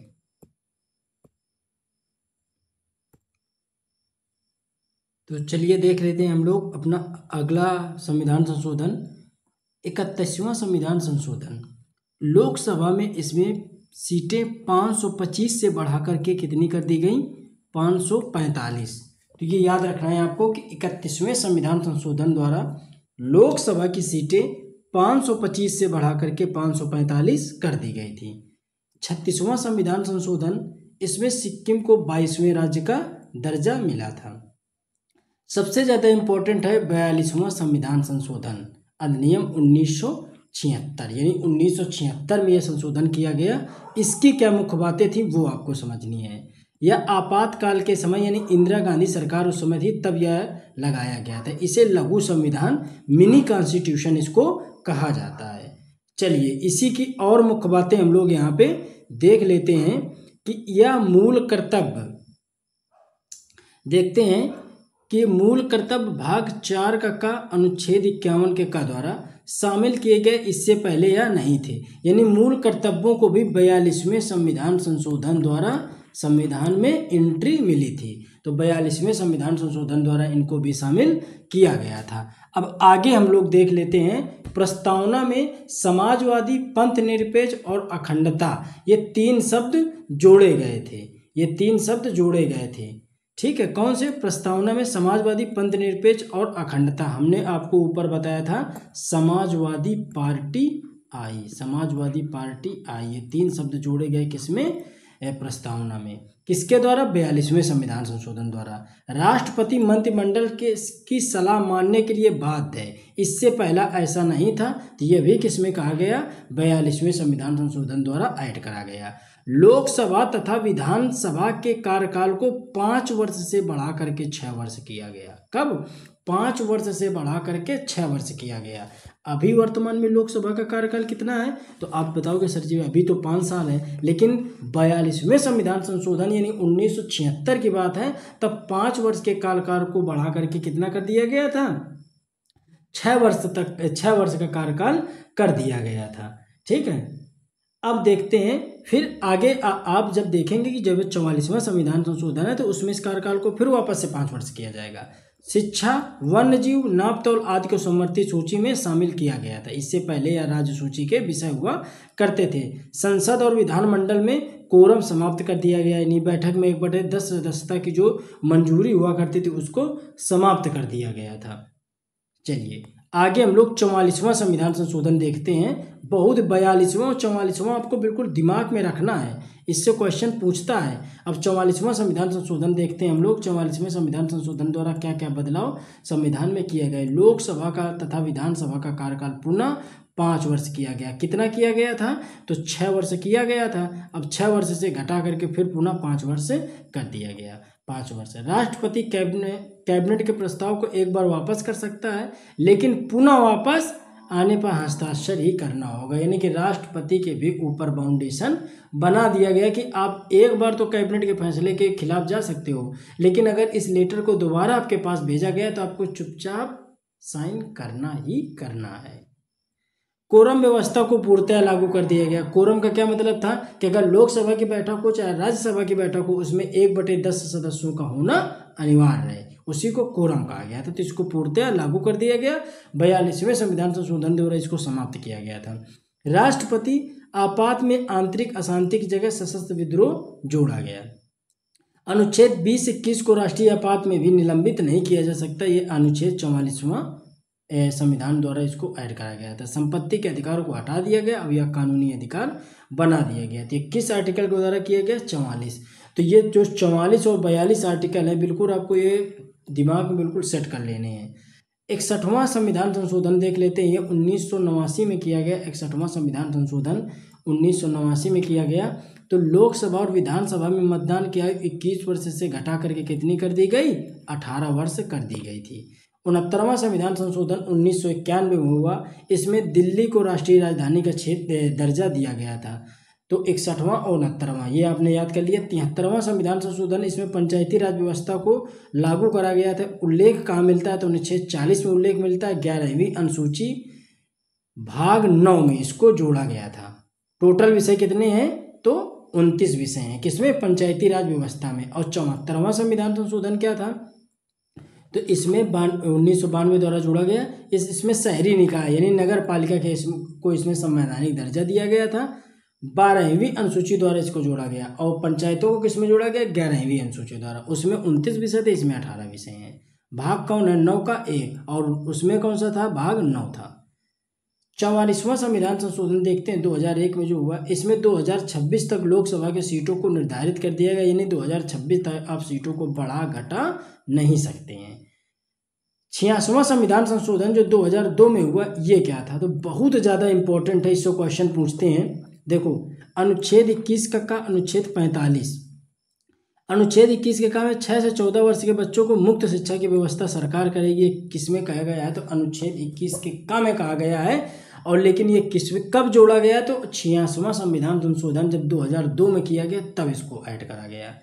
अनुच्छेद 45 में 0 से 6 वर्ष के जितने भी बच्चे हैं उनके स्वास्थ्य और शिक्षा की व्यवस्था राज्य सरकार की होगी।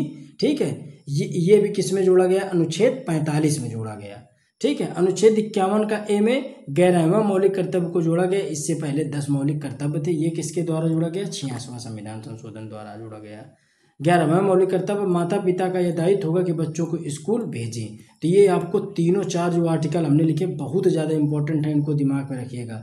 अब देखते हैं 91वां संविधान संशोधन। ठीक है, तो 91वां संविधान संशोधन देखते हैं, ये कब हुआ? तो ये 2003 में हुआ। ये सन इन्होंने यहाँ पे टाइपिंग मिस्टेक है, तो ये सन याद रखिएगा 2003। तो इसको देखते हैं। मंत्रिपरिषद की अधिकतम संख्या केंद्र में लोकसभा, राज्यसभा में विधानसभा की संख्या से 15% से अधिक नहीं होगी। कितनी होगी? 15% से अधिक नहीं होगी। बात समझ में आई? लोकसभा और राज्यसभा या विधानसभाओं में, यानी कि 545 अगर मेंबर हैं, 545 मान लो 543 में इलेक्शन हुआ लोकसभा में, तो इसका 15% आप निकाल लो, जितना बनता होगा उतने से ज़्यादा आप मंत्री नहीं बना सकते हो। कहने का यही मतलब है। राज्यसभा विधानसभा में हो, राज्य विधानसभा में हो चाहे लोकसभा में हो। 21वें संविधान संशोधन 1968 में सिंधी भाषा को शामिल किया गया था। और 71वें संविधान संशोधन 1992 द्वारा किसको? नेपाली, कोंकणी और मणिपुरी भाषाओं को शामिल किया गया था। ये बात समझ। हमारे संविधान संशोधन द्वारा बोडो, डोगरी, मैथिली और संथाली को जोड़ा गया। ठीक है, लेकिन एक ही जगह इस वजह से लिख दिया ये भाषाओं से संबंधित है। और 21वें संविधान द्वारा सिंधी भाषा को शामिल किया गया और 71वें संविधान संशोधन द्वारा नेपाली, कोंकणी और मणिपुरी भाषाओं को संविधान में जोड़ा गया।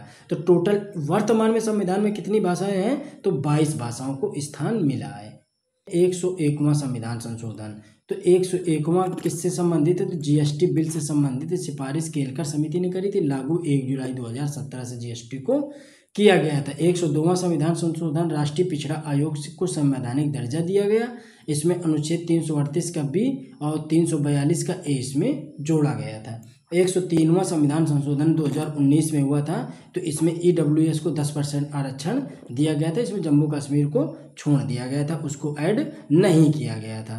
तो ये बात भी आप अच्छे से याद रखिएगा। अब 104वां संविधान संशोधन देख लेते हैं, 2020 में हुआ। इसमें लोकसभा प्लस राज्य विधानसभाओं में एंग्लो इंडियन के सीटों के आरक्षण को समाप्त कर दिया। जो ऊपर अभी हमने बताया कि 2 सीटें किससे समाप्त करी गई? लोकसभा से समाप्त करी गई। SC ST के आरक्षण को 10 वर्षों के लिए बढ़ा दिया गया था 2020 में। लास्ट में एक आर्टिकल देख लेते हैं संविधान संशोधन जो हाल ही में हुआ है, 106वां संविधान संशोधन। लोकसभा तथा विधानसभा में 1/3 सीट महिलाओं के लिए रिजर्व कर दी गई है, आरक्षित कर दी गई है।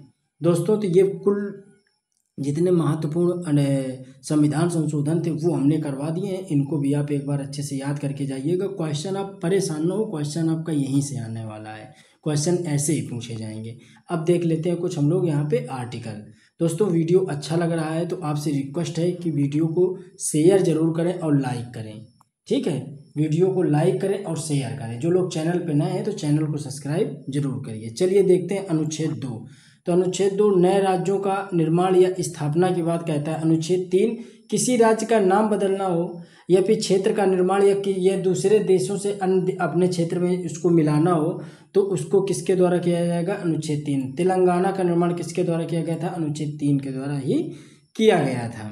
आगे देखते हैं भाग 3 यानी मौलिक अधिकारों के बारे में। जितना हमें मौलिक अधिकारों से पढ़ना उसको हम यहाँ पे करवा दे रहे हैं। तो देखते हैं भाग 3 में इसका उल्लेख मिलता है किसके बारे में है? मौलिक अधिकारों के बारे में है। ठीक है, अनुच्छेद 12 से 35 तक का इनका टोटल आर्टिकल है। अनुच्छेद 17 क्या कहता है? तो अस्पृश्यता का अंत यानी छुआछूत के अंत के बारे में अनुच्छेद 17। अनुच्छेद 19 क्या है? तो अभिव्यक्ति की स्वतंत्रता यानी प्रेस की स्वतंत्रता के बारे में है अनुच्छेद 19। अनुच्छेद 21 क्या कहता है? तो अनुच्छेद 21 कहता है कि प्राणदायिक स्वतंत्रता का अधिकार अनुच्छेद किसमें है? 21 के अंतर्गत है। अब देख लेते हैं, इसी को जीवन का अधिकार भी कहा जाता है। इसी को जीवन का अधिकार कहा जाता है, इसी को निजता का अधिकार कहा जाता है, इसी को प्राणदायिक स्वतंत्रता का अधिकार भी कहा जाता है। अनुच्छेद 21 का ए क्या कहता है? तो 6 से 14 वर्ष के बच्चों को निःशुल्क एवं अनिवार्य शिक्षा का प्रावधान किया गया है अनुच्छेद 21 के ए में। अनुच्छेद 24 क्या कहता है? तो देखो, अब आपने यहाँ पे दो आर्टिकल को एक साथ समझ लिया, अनुच्छेद 21 का ए और अनुच्छेद 24। अब अनुच्छेद 21 के ए में क्या बात थी?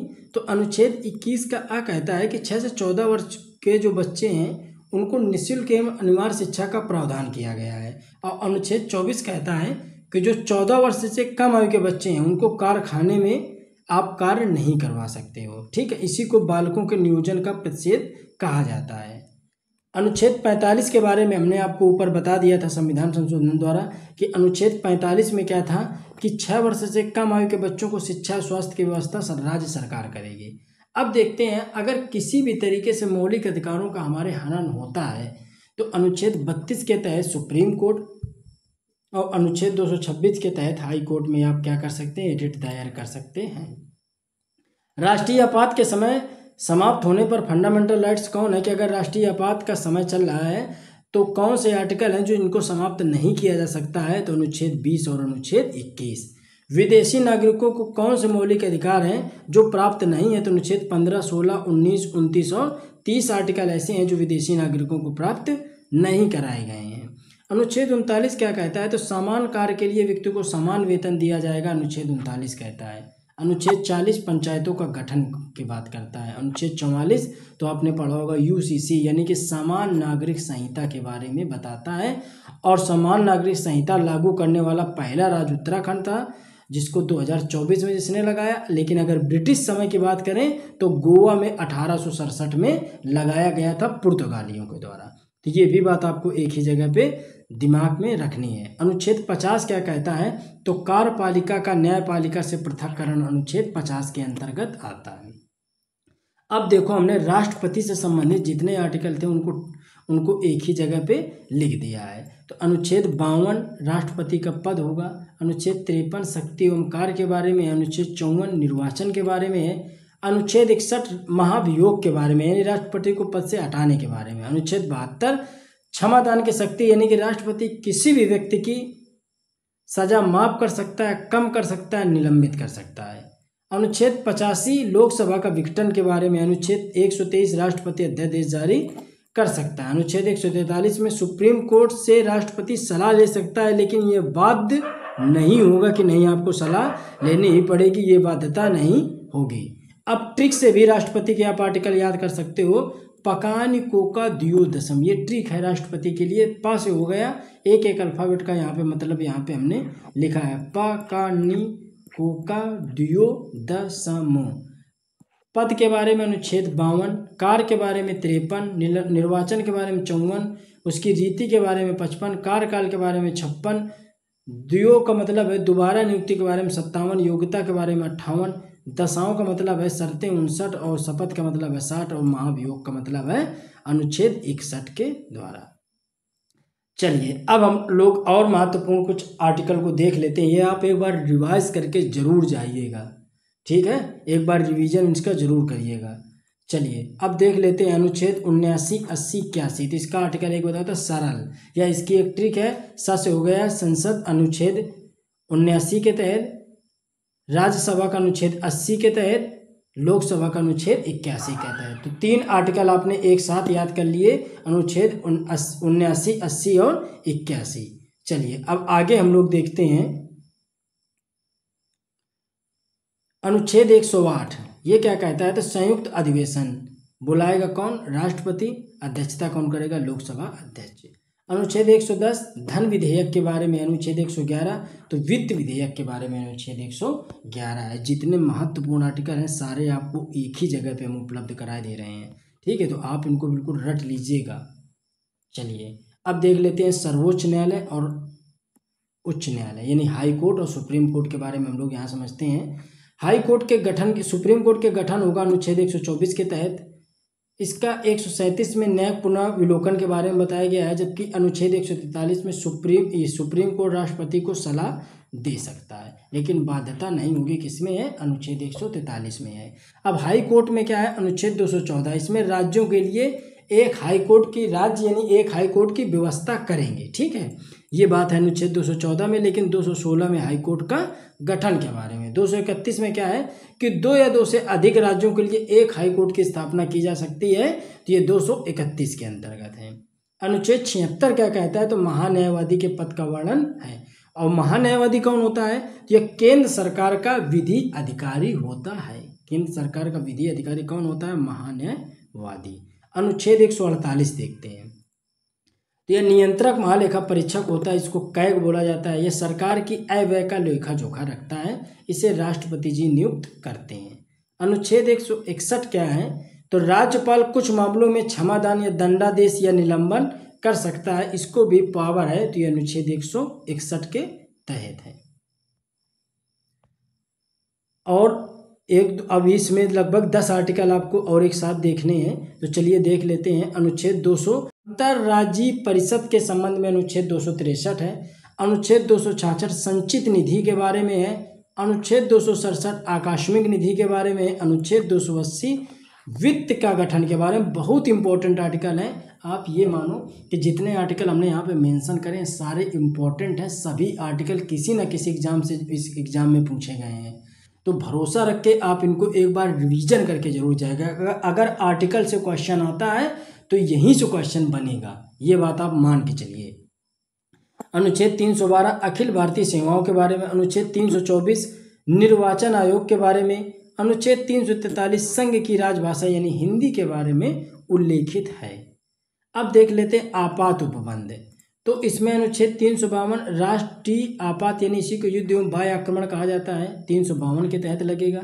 356 के तहत राष्ट्रपति शासन लगेगा और 360 के तहत वित्तीय आपात लगेगा, ठीक है। तो ये तीनों आर्टिकल आपको राष्ट्रपति के द्वारा लगाए जाते हैं, तो एक साथ याद करने हैं। अनुच्छेद 368 संविधान संशोधन के बारे में बताता है। अनुच्छेद कितना? 368। अनुच्छेद 370 क्या है? तो जम्मू कश्मीर का विशेष प्रावधान अनुच्छेद 370 में उल्लेखित है। तो दोस्तों ये पूरा वीडियो था जो उत्तर प्रदेश पुलिस भर्ती की परीक्षा के लिए बहुत ही रामबाण साबित होगा। तो दोस्तों आप लोग वीडियो देखिए और इसका हो सके तो आप वीडियो को स्टॉप करके स्क्रीनशॉट ले लीजिए या तो आप इसको नोट डाउन कर लीजिए। कमेंट करके हमें आप बता दीजिए कि सर अगला टॉपिक कौन सा पढ़ाना है, उसी टॉपिक पे हम आपका ये वीडियो बना देंगे। तो दोस्तों वीडियो कैसा लगा है? वीडियो अच्छा लगा है तो वीडियो को लाइक करिए और इसको शेयर ज़रूर करें। दोस्तों जो लोग चैनल पे नए हैं तो प्लीज़ चैनल को सब्सक्राइब करिए। अच्छी तैयारी और बेहतर कंटेंट के लिए चैनल को सब्सक्राइब जरूर करें और बेल आइकन को प्रेस करें ताकि जितने वीडियो डालेंगे उसका नोटिफिकेशन आपको तुरंत ही मिल जाएगा। दोस्तों मिलते हैं अपने अगले वीडियो में, तब तक जय हिंद जय भारत।